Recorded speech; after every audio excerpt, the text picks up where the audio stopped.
കൊല്ലം തേവലക്കരയിൽ ഷോക്കേറ്റ് മരിച്ച മിഥുന്റെ കുടുംബത്തിന് വൈദ്യുതി വകുപ്പ് മന്ത്രി പ്രഖ്യാപിച്ച 5 ലക്ഷം രൂപ ധനസഹായം കൈമാറി.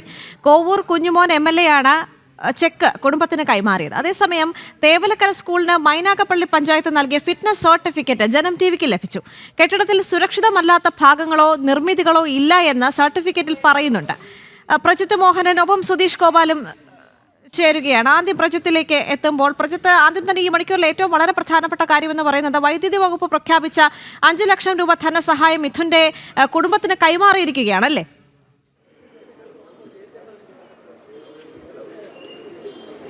ദേവിക, അത് തന്നെയാണ്. കാരണം ഈ പ്രഖ്യാപനം വന്നു, അതിനുള്ളിൽ തന്നെ ഈ പണം കൈമാറുന്നതിന് പിന്നിൽ ഈ പ്രതിഷേധങ്ങളും എതിർസ്വരങ്ങളും അടക്കുക എന്നുള്ളൊരു വിഷയം കൂടി അവിടെ നിലനിൽക്കുന്നു. എന്തായാലും ആ കുടുംബത്തിനൊരു നഷ്ടപരിഹാര തുക സർക്കാർ കൈമാറിയിരിക്കുന്നത് KSEBിയുടെ ഭാഗത്ത് നിന്ന് ആദ്യം തങ്ങൾക്കൊരു വീഴ്ചയും വന്നിട്ടില്ല എന്ന് വാദിച്ച ആ സംവിധാനത്തിനോടുള്ള കയ്യിൽ നിന്ന് തന്നെയാണ് ഇപ്പോൾ ആ തുക കൈമാറിയിരിക്കുന്നത് എന്നുള്ളതാണ്. കോവൂർ കുഞ്ഞുമോൻ MLA ആണ് വീട്ടിലെത്തി കുടുംബത്തിന് ചെക്ക് കൈമാറിയത്.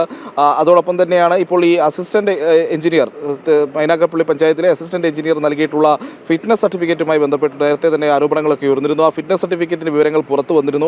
നമ്മൾ ഇന്ന് ആ സ്കൂൾ അതിൻ്റെ ആ കെട്ടിടങ്ങൾ കണ്ടതാണ്. അത് എത്രയോ 100 വർഷത്തിലധികം പഴക്കമുള്ളൊരു കെട്ടിടമാണ്. ആ കെട്ടിടത്തിൽ ഇത്തരത്തിൽ ഒരു പ്രശ്നവുമില്ല എന്നുള്ളതാണ്, ഒരു അപകടകരമായ ഒരു സാഹചര്യവും ഇല്ല എന്നുള്ളതാണ് പഞ്ചായത്തിൻ്റെ അസിസ്റ്റന്റ് എഞ്ചിനീയർ നൽകിയിരിക്കുന്ന റിപ്പോർട്ട് എന്നുള്ളതാണ് ഏറ്റവും കൗതുകരമായിട്ടുള്ള കാര്യം. അപ്പോൾ അദ്ദേഹം ഇത് പരിശോധനകളൊന്നും നടത്താതെയാണ് ഇത്തരത്തിലുള്ളൊരു ഫിറ്റ്നസ് സർട്ടിഫിക്കറ്റ് നൽകിയിരിക്കുന്നുള്ള കാര്യത്തിൽ തർക്കമില്ല.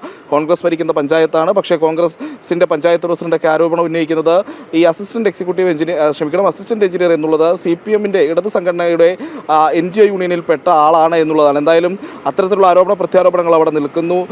മിഥുൻ്റെ സ്കൂളിലാണ്, മിഥുൻ പഠിച്ചിരുന്ന സ്കൂളിലാണ്. ഏത് സ്കൂളിൻ്റെ ഉത്തരവാദിത്തമില്ലായ്മ കൊണ്ടാണോ മിഥുൻ്റെ ജീവൻ നഷ്ടമായത്, അതേ സ്കൂളിലാണ് നമ്മളിപ്പോൾ നിൽക്കുന്നത്. ഇപ്പോൾ അവിടെ നാളെ മിഥുൻ്റെ ശരീരം പൊതുദർശനത്തിന് വയ്ക്കാനുള്ള ഒരുക്കങ്ങളൊക്കെ നടത്തിക്കൊണ്ടിരിക്കുകയാണ്. അതിനുള്ള പന്തലുകളൊക്കെ ഇവിടെ സജ്ജീകരിച്ചു കൊണ്ടിരിക്കുന്ന കാഴ്ചയാണ്. നാളെ രാവിലെ 10 മണിക്കാണ് ഇവിടെ പൊതുദർശനം നടക്കുന്നത്. അതിനു മുൻപ് ഈ ക്രമീകരണങ്ങൾ പൂർത്തിയാക്കാനാണ് ഇവിടെ ഈ ജോലികൾ ചെയ്തുകൊണ്ടിരിക്കുന്നവർ ഇപ്പോൾ ശ്രമിച്ചുകൊണ്ടിരിക്കുന്നത്. എന്തായാലും രാവിലെ പൊതുദർശനം ഉണ്ടാകും. അല്പസമയത്തിനുള്ളിൽ BJPയുടെ സംസ്ഥാന അധ്യക്ഷൻ രാജീവ് ചന്ദ്രശേഖർ അടക്കമുള്ളവർ ഇവിടേക്ക് എത്തുമെന്നുള്ളത് നമുക്ക് വിവരം ലഭിച്ചിട്ടുണ്ട്.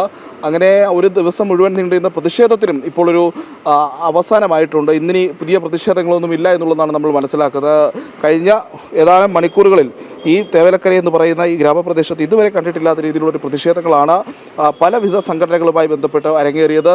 അതിൽ KSU, യുവമോർച്ച, അതുപോലെ RYF തുടങ്ങിയിട്ടുള്ള സംഘടനകളുടെയൊക്കെ പ്രതിഷേധം അത് സംഘർഷത്തിൽ കലാശിക്കുന്ന സാഹചര്യവും ഉണ്ടായിട്ടുണ്ട്. അങ്ങനെ ആ പ്രതിഷേധങ്ങൾക്ക് ഒരു അയവ് വന്നിരിക്കുന്നു. ഒടുവിൽ വിദ്യാഭ്യാസ മന്ത്രിയും ഒപ്പം ധനമന്ത്രിയും അടക്കമുള്ളവർ ഇവിടെ എത്തി. പിന്നീട് അവർ ആ കുട്ടിയുടെ വീട്ടിലും സന്ദർശനം നടത്തി. അങ്ങനെ ഇനി ഇപ്പോൾ ഏറ്റവും പുതിയതായി ഇവിടേക്ക് എത്തുന്നത് BJPയുടെ സംസ്ഥാന അധ്യക്ഷൻ രാജീവ് ചന്ദ്രശേഖറാണ്. അദ്ദേഹം അല്പസമയത്തിനുള്ളിൽ ഇവിടെ എത്തിച്ചേരുമെന്നുള്ളതാണ് നമ്മൾ മനസ്സിലാക്കുന്നത്. എന്തായാലും ഇവിടെ സ്കൂളിൽ പൊതുദർശനത്തിനുള്ള ഒരുക്കങ്ങൾ പൂർത്തിയായിരിക്കുന്നു. അപ്പോഴും ഏറ്റവും കൗതുകപരമാകുന്നത് ആ അസിസ്റ്റന്റ് എഞ്ചിനീയർ നൽകിയ റിപ്പോർട്ടാണ്.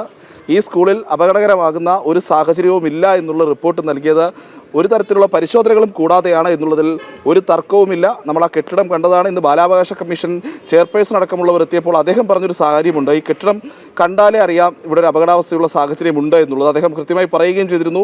ഏതെങ്കിലും ഒരു കെട്ടിടത്തിൽ, ഈ അപകടാവസ്ഥയുള്ള കെട്ടിടത്തിൽ, അപകട സാഹചര്യങ്ങളുള്ള കെട്ടിടത്തിൽ കുട്ടികളുടെ പഠനം ഇനി ഈ സ്കൂളിൽ തുടരില്ല എന്നുള്ളൊരു കാര്യം അദ്ദേഹം വ്യക്തമായി പറഞ്ഞിട്ടുണ്ട്. അതോടൊപ്പം തന്നെയാണ് ഈ സ്കൂളിൽ വെച്ചെഴുതാൻ നല്ലൊരു ഡെസ്ക് പോലും ഇല്ലല്ലോ എന്നുള്ളൊരു പരാമർശം പോലും അദ്ദേഹം നടത്തിയതാണ്. അപ്പോൾ അത്തരമൊരു സ്കൂൾ കെട്ടിടത്തിലാണ് ഇപ്പോൾ ഈ പറയുന്ന രീതിയിൽ ഒരു അപകട സാഹചര്യവും ഇല്ല എന്നുള്ള റിപ്പോർട്ട് അസിസ്റ്റന്റ് എഞ്ചിനീയർ നൽകിയെന്നുള്ളതാണ് ഏറ്റവും കൗതുകകരമായ കാര്യം. അതിന് പിന്നിൽ ഏതെങ്കിലും രീതിയിലുള്ള രാഷ്ട്രീയ സ്വാധീനം ഉപയോഗിക്കപ്പെട്ടിട്ടുണ്ടോ എന്നുള്ളതും കൃത്യമായി പരിശോധിക്കേണ്ടതാണ്. പരിശോധന നടത്താതെയാണ് ഈ റിപ്പോർട്ട് നൽകിയതെങ്കിൽ ഉദ്യോഗസ്ഥനെതിരെയും നടപടി വരേണ്ടി വരും. അതോടൊപ്പം തന്നെ അത്തരമൊരു ഫിറ്റ്നസ് സർട്ടിഫിക്കറ്റ് നൽകിയ പഞ്ചായത്തും ഉത്തരം പറയേണ്ടിയും വരും. ശരി, അത് തന്നെയാണ്. സുധീഷ് ഗോപാൽ കൂടി ചേരുന്നുണ്ട് കൊല്ലത്ത് നിന്ന്. സുധീഷ്, ഈ ഫിറ്റ്നസ് സർട്ടിഫിക്കറ്റ് ജനം ടിവിക്ക് ലഭിച്ചിട്ടുണ്ട്. അതിൽ പറയുന്നത് യാതൊരുവിധ അപകട സാധ്യതയുമുള്ള കെട്ടിടങ്ങൾ അവിടെ ഇല്ല എന്ന് തന്നെയാണ്. ഇത്തരത്തിൽ പരിശോധിക്കാതെ ഒരു ഫിറ്റ്നസ് സർട്ടിഫിക്കറ്റ്, പ്രത്യേകിച്ച് ഇത്രത്തോളം കുഞ്ഞുങ്ങൾ പഠിക്കുന്ന ഒരു സ്കൂളിന് കൊടുക്കുക എന്ന് പറയുമ്പോൾ അത് വളരെ വലിയ കുറ്റമായിട്ട്, അല്ലെങ്കിൽ വളരെ വലിയൊരു വീഴ്ചയായിട്ട് തന്നെ കാണാൻ നമുക്ക് സാധിക്കും. കെട്ടിടത്തിൽ സുരക്ഷിതമല്ലാത്ത ഭാഗങ്ങളോ നിർമ്മിതികളോ ഇല്ല എന്നാണ് സർട്ടിഫിക്കറ്റിൽ പറയുന്നത്. ദേവിക, ഈ ഒരു ഇപ്പോൾ ഉണ്ടായ ഈ വളരെ ദാരുണമായ സംഭവം, അതിൻ്റെ പിന്നിൽ സർക്കാരിൻ്റെയും അതോടൊപ്പം തന്നെ സർക്കാർ സംവിധാനങ്ങളുടെയും സ്കൂൾ മാനേജ്മെൻറ്റിൻ്റെയും വലിയ അനാസ്ഥ തന്നെയാണ്. കാരണം അതിൻ്റെ ഭാഗങ്ങളിൽ ഒന്നാണ് ഇത്തരത്തിൽ ഫിറ്റ്നസ് സർട്ടിഫിക്കറ്റ് നൽകിയതും. അത് വലിയ രീതിയിലുള്ള വീഴ്ചയാണ് സംഭവിച്ചിരിക്കുന്നത് എന്നത് ഇന്ന് മനുഷ്യാവകാശ കമ്മീഷനും ബാലാവകാശ കമ്മീഷനും ഒക്കെ അവിടെ സന്ദർശിക്കുമ്പോൾ അവർ തന്നെ വിലയിരുത്തുന്നുണ്ട്. ഇത്രയും പരിതാപകരമായ ഒരു സാഹചര്യത്തിൽ എങ്ങനെ ഫിറ്റ്നസ് സർട്ടിഫിക്കറ്റ് നൽകാൻ സാധിക്കുന്നു? ഒരു തരത്തിലുള്ള അനുമതിയും ഇല്ലാതെയാണ് ആ ഷെഡ് നിർമ്മിച്ചിരിക്കുന്നത്. ആ ഷെഡിൻ്റെ നിർമ്മാണമാണ് ഇത്തരമൊരു ദുരന്തത്തിന് ഏറ്റവും പ്രധാന കാരണമായി മാറിയതും. ഇതെല്ലാം യാഥാർത്ഥ്യമായി നിൽക്കുമ്പോൾ തന്നെ ഈ സ്കൂൾ മാനേജ്മെൻറ്റ് അത് പൂർണ്ണമായും CPM നിയന്ത്രണത്തിലുള്ള ഒരു സംവിധാനമാണ്. അതുകൊണ്ട് തന്നെ ഈ സ്കൂൾ മാനേജ്മെൻറ്റിനെതിരെ ഉള്ള നടപടികൾ ഇപ്പോൾ HM-നെതിരെ എടുത്ത ഒരു സസ്പെൻഷനിലൂടെ ആ ഒരു നടപടിയിൽ ഒതുങ്ങാനുള്ള സാധ്യതയാണ് ഇപ്പോൾ നിലനിൽക്കുന്നത്. ഇതിൽ നിഷ്പക്ഷമായ ഒരു പരിശോധന സർക്കാർ സംവിധാനങ്ങളുടെ ഭാഗത്തു നിന്നും അതോടൊപ്പം തന്നെ പോലീസിൻ്റെയും എല്ലാം കൃത്യമായ ഒരു പരിശോധനയും അന്വേഷണവും നടന്നെങ്കിൽ മാത്രമേ ഇതിൽ വീഴ്ച വരുത്തിയവർക്കെതിരെ നടപടി സ്വീകരിക്കാൻ സാധിക്കുകയുള്ളൂ. അതിൽ നമുക്കറിയാം, ഇപ്പോൾ പഞ്ചായത്തിൽ നിന്നാണ് ഫിറ്റ്നസ് സർട്ടിഫിക്കറ്റ് എല്ലാ വർഷവും ഇത്തരം പരിശോധന നടത്തി നൽകുന്നതാണ്. അപ്പോൾ ഇത്തരമൊരു ഷെഡ് വന്നിട്ട് തന്നെ ഏറെക്കാലമായി. എന്നിരുന്നാൽ പോലും കഴിഞ്ഞ ഒരു പരിശോധനയിലും അത് കണ്ടെത്തുകയോ അത് റിപ്പോർട്ട് ചെയ്യുകയോ ഈ അപകടകരമായ സാഹചര്യം അത് ചൂണ്ടിക്കാണിക്കുകയോ ചെയ്യാതെയാണ് ഇത്തരത്തിൽ ഫിറ്റ്നസ് സർട്ടിഫിക്കറ്റ് നൽകിയെന്നതും വ്യക്തമാണ്. ഇതേ സാഹചര്യത്തിൽ തന്നെയാണ് ഇന്ന് കുട്ടിയുടെ വീട് സന്ദർശിച്ച മന്ത്രിമാർ. അതിൽ ചിഞ്ചു റാണി ഇന്നലെ നടത്തിയ ഒരു പരാമർശം വലിയ വിവാദമായിരുന്നു.